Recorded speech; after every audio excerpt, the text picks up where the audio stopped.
नमस्कार बच्चों, मैं निर्मल सिंगल आप सबका स्वागत करती हूँ चैनल मिशन हिंदी पर। बच्चों, आज हम पढ़ेंगे सेशन 2020-21 के न्यू पैटर्न पर आधारित पाठ बाल गोविंद भगत के प्रश्न और उत्तर, जो अधिकतर एमसीक्यू फॉर्म में हैं। तो चलिए पढ़ते हैं। प्रश्न नंबर 1। निम्नलिखित गद्यांश के आधार पर पूछे गए बहुविकल्पीय प्रश्नों के उत्तर लिखिए। तो पहले हम गद्यांश को ध्यान से पढ़ लेते हैं। किंतु खेती बाड़ी करते, परिवार रखते भी बाल गोविंद भगत साधु थे। साधु की सब परिभाषाओं में खरे उतरने वाले, कबीर को साहब मानते थे। उन्हीं के गीतों को गाते, उन्हीं के आदेशों पर चलते। कभी झूठ नहीं बोलते, खरा व्यवहार रखते। किसी से भी दो टूक बात करने में संकोच नहीं करते, न किसी से खामखा झगड़ा मोल लेते। किसी की चीज़ नहीं छूते, न बिना पूछे व्यवहार में लाते। इस नियम को कभी कभी इतनी बारीकी तक ले जाते कि लोगों को कौतूहल होता। कभी वह दूसरे के खेत में शौच के लिए भी नहीं बैठते। वह गृहस्थ थे, लेकिन उनकी सब चीज़ें साहब की थीं। जो कुछ खेत में पैदा होता, सिर पर लाद कर पहले उसे साहब के दरबार में ले जाते, जो उनके घर से 4 कोस दूर पर था। एक कबीर पंथी मठ से मतलब वह दरबार में भेंट रूप रख लिया जाकर प्रसाद रूप में जो उन्हें मिलता उसे घर लाते और उसी से गुजर चलाते। तो अब हम इस गद्यांश के जो प्रश्न है वो पढ़ते हैं।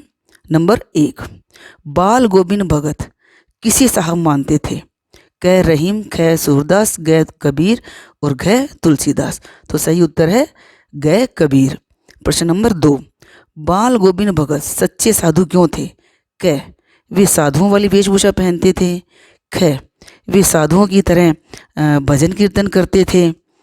ग साधुओं के सभी गुण भगत के आचरण में विद्यमान थे। और घ साधुओं के समान स्थान स्थान जाते थे। तो सही उत्तर है ग साधुओं के सभी गुण भगत के आचरण में विद्यमान थे। नंबर 3। उनकी सब चीज़ें किसकी थी? क बेटे की, ख बहू की, ग मित्र की, घ साहब की। तो सही उत्तर है घ साहब की। प्रश्न नंबर 4। साहब का दरबार उनके घर से कितनी दूर था? क 2 कोस, ख 3 कोस, ग 4 कोस, घ 5 कोस। सही उत्तर है ग 4 कोस। नंबर 5। दो टूक बात करना मुहावरे का अर्थ है। क गलत बात करना, ख स्पष्ट बात करना, ग बातें बनाना, घ बातों नहीं होना। तो सही उत्तर है ख स्पष्ट बात करना। अब है प्रश्न नंबर 2। निम्नलिखित गद्यांश के आधार पर पूछे गए बहुविकल्पीय प्रश्नों के उत्तर लिखिए। तो इसमें भी हम गद्यांश को है वो ध्यान से पढ़ लेते हैं। हमने सुना बाल गोविंद भगत का बेटा मर गया। कुतूहल बस उनके घर गया, देखकर दंग रह गया। बेटे को आंगन में एक चटाई पर लिटाकर एक सफ़ेद कपड़े से ढक रखा था। वह कुछ फूल तो हमेशा रोपते रहते, उन फूलों में कुछ तोड़कर उस पर बिखरा दिए हैं, फूल और तुलसी दल भी। सिरहाने एक चिराग जला रखा है और उसके सामने जमीन पर ही आसन जमाए गीत गाए चले जा रहे हैं। वही पुराना स्वर, वही पुरानी तल्लीनता। घर में पतोहू रो रही है, जिसे गांव की स्त्रियां चुप कराने की कोशिश कर रही हैं, किंतु बाल गोविंद भगत गाए जा रहे हैं। हाँ, गाते गाते कभी कभी पतोहू के नज़दीक भी जाते और उसे रोने के बदले उत्सव मनाने को कहते। आत्मा परमात्मा के पास चली गई, विरहनी अपने प्रेमी से जा मिली। भला इससे बड़ आनंद की कौन बात? मैं कभी कभी सोचता हूँ ये पागल तो नहीं हो गए हैं, किंतु नहीं, वे जो कुछ कर रहे थे उसमें उनका विश्वास बोल रहा था, वह चरम विश्वास जो हमेशा ही मृत्यु पर विजयी होता आया है। अब हम इसके प्रश्न पढ़ लेते हैं। नंबर 1। लेखक बाल गोविंद भगत के घर क्यों गया? क उनकी माँ मर गई थी, ख उनकी पत्नी मर गई थी, ग उनका बेटा मर गया था और ग उनकी बहू मर गई थी। तो सही उत्तर क्या है बच्चों? ग उनका बेटा मर गया था। नंबर 2। लेखक ने भगत के घर ऐसा क्या देखा कि वह दंग रह गया? क उनकी बेटे की मृत्यु से घर में कोहराम मचा था। ख बेटे की मृत्यु पर वे शोक मना रहे थे। ग बेटे की मृत्यु पर बहुत भीड़ हो गई थी और घ बेटे की मृत्यु पर वे तल्लीनता से गाए जा रहे थे। तो सही उत्तर क्या है बच्चों? घ बेटे की मृत्यु पर वे तल्लीनता से गाए जा रहे थे। प्रश्न नंबर 3। लेखक को भगत पागल क्यों लग रहे थे? क वे पागलों जैसे व्यवहार कर रहे थे, ख वे पागलों के साथ रहने लगे थे, ग बेटे की मृत्यु पर भी वे गाए जा रहे थे और ग इनमें से कोई नहीं। तो सही उत्तर है ग बेटे की मृत्यु पर भी वे गाए जा रहे थे। अब है प्रश्न नंबर 4। विरहिणी अपने प्रेमी से जा मिली का क्या आशय है? क्या दो प्रेमियों का मिलन हो गया, क्या आत्मा भटक रही है, क्या आत्मा ने दूसरा रूप ले लिया है, और घय आत्मा परमात्मा से मिल गई है। तो सही उत्तर क्या है बच्चों? घय आत्मा परमात्मा से मिल गई है। अब प्रश्न नंबर 5, पतोहू शब्द का क्या अर्थ है? क पत्नी, ख माँ, ग बेटी और घ पुत्र वधू। तो सही उत्तर क्या है बच्चों? पुत्र वधू। तो ये तो थे गद्यांश। और अब क्या है बच्चों कि आपके बोर्ड के एग्ज़ाम में 2 प्रश्न ऐसे भी आएंगे जो आपके पाठ्य पुस्तक क्षितिज के किसी भी पाठ में से वो हो सकते हैं। तो मैंने तो अभी जो है वो बाल गोविंद भगत के पाठ में से क्वेश्चन बनाए हैं आपकी प्रैक्टिस के लिए। तो 2 प्रश्न आएंगे, वो 1-1 नंबर के होंगे, यानी कि कुल मिलाकर वो 2-2 नंबर के होंगे। लेकिन मैंने यहाँ पर 15 प्रश्न बनाए हैं जिससे आप उसकी प्रैक्टिस कर सकें। तो अभी हम पढ़ते हैं प्रश्न नंबर 1। बाल गोविंद भगत किस प्रकार की टोपी पहनते थे? क फौजी, ख कनफटी, ग गांधी और घ गरम टोपी। तो सही उत्तर क्या है बच्चों? ख कनफटी। प्रश्न नंबर 2, बाल गोविंद भगत का चेहरा सफ़ेद बालों से ही जगमग किए रहता से लेखक का क्या आशय है? क उनके बाल काले हो गए थे, ख उनके बाल सफ़ेद हो गए थे, ग उनके बाल लंबे हो गए थे, घ उनके बाल छोटे हो गए थे। तो सही उत्तर क्या है बच्चों? ख उनके बाल सफ़ेद हो गए थे। प्रश्न नंबर 3, बाल गोविंद भगत की आयु का मतलब उम्र कितनी थी? क 50 वर्ष, ख 60 वर्ष, ग 70 वर्ष, ग 30 वर्ष। तो सही उत्तर है ख 60 वर्ष। प्रश्न नंबर 4, प्रभातियों का क्या अर्थ है? क जो भजन सवेरा होने पर गाए जाते हैं, ख जो भजन रात होने पर गाए जाते हैं, ग जो भजन संध्या होने पर गाए जाते हैं, घ जो भजन कीर्तन होने पर गाए जाते हैं।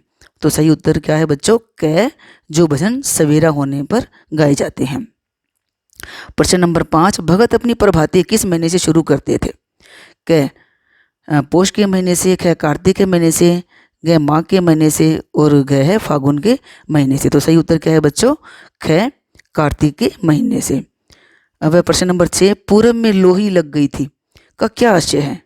क दिन का समय, ख रात का समय, ग सवेरे का समय और ग दोपहर का समय। तो सही उत्तर क्या है बच्चों? ग सवेरे का समय। प्रश्न नंबर 7, बाल गोविंद भगत की संगीत साधना का चरम उत्कर्ष किस दिन देखा गया? क जब उनके घर में संगीत मंडली जुड़ी हुई थी, ख जब उनके घर बेटा मर गया था, ग जब नगर में कीर्तन भजन हो रहा था, ग जब उनकी पत्नी मर गई थी। तो सही उत्तर क्या है? ख जब उनके घर बेटा मर गया था। प्रश्न नंबर 8, भगत अपने बेटे का अधिक ख्याल क्यों रखते थे? क्योंकि क वह चालाक था, ख वह ईमानदार था, ग वह सुस्त था, घ वह परोपकारी था। तो सही उत्तर है ग वह सुस्त था। प्रश्न नंबर 9, भगत जब भजन करते थे तब वे क्या बजाते थे? क्या ढोलक, ख हारमोनियम, ग गिटार और घ खंजड़ी। तो वो सही उत्तर है घ खंजड़ी। प्रश्न नंबर 10, भगत के बेटे का क्रियाक्रम का मतलब अंतिम संस्कार किसने किया? क स्वयं भगत ने, ख उनके भाई ने, ग पुत्र वधू ने, ग उसके मित्र ने। तो सही उत्तर क्या है बच्चों? ग पुत्र वधू ने। प्रश्न नंबर 11, भगत बेटे के मरने के बाद अपनी बहू की दूसरी शादी क्यों करवाना चाहते थे? क वे उसे अपने घर में नहीं रखना चाहते थे, ख वे सबके सामने अच्छा बनना चाहते थे, ग उन्हें अपनी बहू की चिंता थी, ग उनकी बहू का व्यवहार अच्छा नहीं था। तो सही उत्तर क्या है बच्चों? कि ग उन्हें अपनी बहू की चिंता थी। प्रश्न नंबर 12, पुत्र वधू से पति की चिता में आग लगवाना बाल गोविंद भगत की किस मानसिकता का परिचायक था? क नारियों के प्रति अपमान के भाव का, ख नारियों के प्रति समानता के भाव का, ग नारियों के प्रति सम्मान के भाव का और घ नारियों के प्रति लज्जा के भाव का। तो सही उत्तर है ग नारियों के प्रति सम्मान के भाव का। प्रश्न नंबर 13, भगत की बहू उन्हें छोड़कर क्यों नहीं जाना चाहती थी?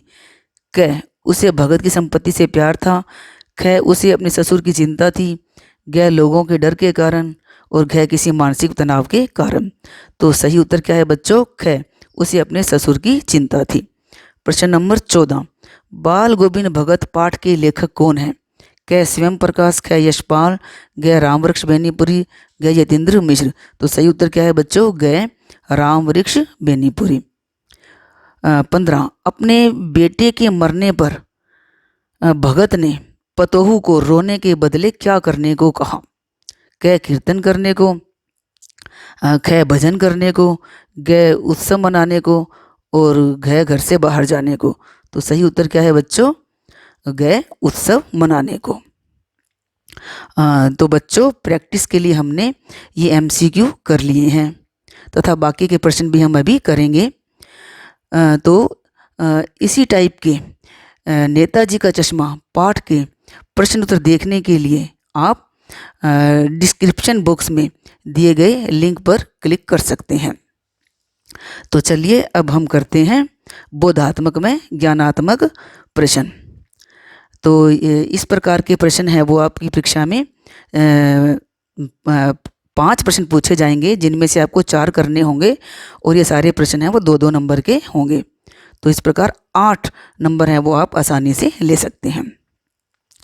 तो चलिए अब हम करते हैं प्रश्न नंबर 1। भगत की पुत्र वधू उन्हें अकेला क्यों नहीं छोड़ना चाहती थी? तो इसका उत्तर है कि बुढ़ापे में भगत को कौन भोजन कराएगा। नंबर 2 बीमार पड़े तो कौन सहारा देगा। नंबर 3 घर में अकेले कैसे रहेंगे। नंबर 4 पुत्र वधू के अलावा उनकी देखभाल करने वाला और कोई नहीं था। अब प्रश्न नंबर 2। भगत ने अपने बेटे की मृत्यु पर अपनी भावनाएं कैसे व्यक्त की?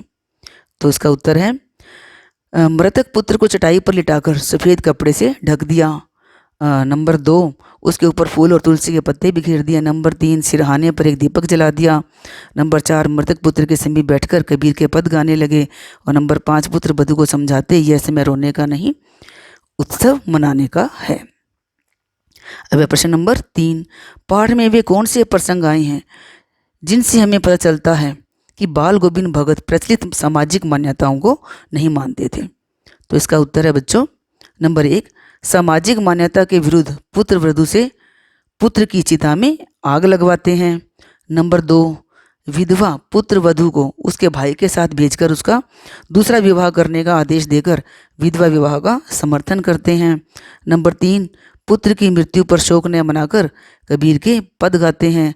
और नंबर 4 मृत्यु को क्या मानते हैं? वो मृत्यु को एक उत्सव मानते हैं। अब प्रश्न नंबर 4। आप किन आधारों पर सिद्ध करेंगे कि अमुक व्यक्ति साधु है?